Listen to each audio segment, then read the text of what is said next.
Je suis particulièrement choquée. Je dénonce depuis quelque temps déjà la stratégie de la France insoumise de M. Mélenchon qui consiste, et maintenant il n'y a plus aucun doute là-dessus, à opposer les Français entre eux, vous voyez, consiste à dire qu'on est Français parce qu'on est de telle ou telle origine avant tout. D'ailleurs, M. Mélenchon ne parle plus à des citoyens, il parle à des communautés. Voilà. Et moi, je le combats évidemment avec force parce que je sais ce que ça veut dire.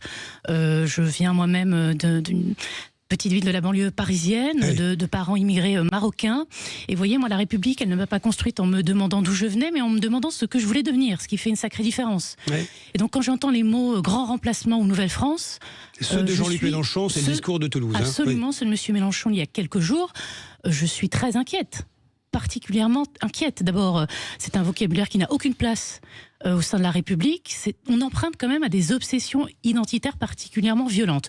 Bon, donc c'est le calcul de M. Mélenchon qui consiste à dire « je mise sur l'excitation des identités pour essayer de gagner quelques voix ». Vous voulez dire quoi? On va vers une fracturation de la société avec ce type de discours? Mais effectivement, c'est la politique de la fracture, M. Mélenchon. Oui. C'est la politique de la division, c'est la politique qui consiste à attiser la haine pour quelques voix encore. C'est le calcul cynique effectivement de LFI qui consiste à dire on va aller prendre des voix dans les quartiers et donc on va jouer sur le ressentiment d'une partie de la population pour essayer d'accéder au second tour de la présidentielle. Vous diriez, Naïma Moutchou, que LFI est un parti raciste, ça s'est entendu aujourd'hui? Je l'ai dit.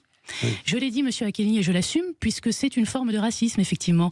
Alors, sous couvert de progressisme, puisque monsieur Bompard et l'équipe de monsieur Mélenchon présentent ça comme une lutte contre les discriminations, absolument pas. À partir du moment où vous essentialisez les gens sur la base de ce qu'ils sont, de ce qu'ils pourraient être, c'est du racisme. J'ai passé ma vie comme avocate au sein de la LICRA à me battre contre ça, donc je ne laisserai pas passer.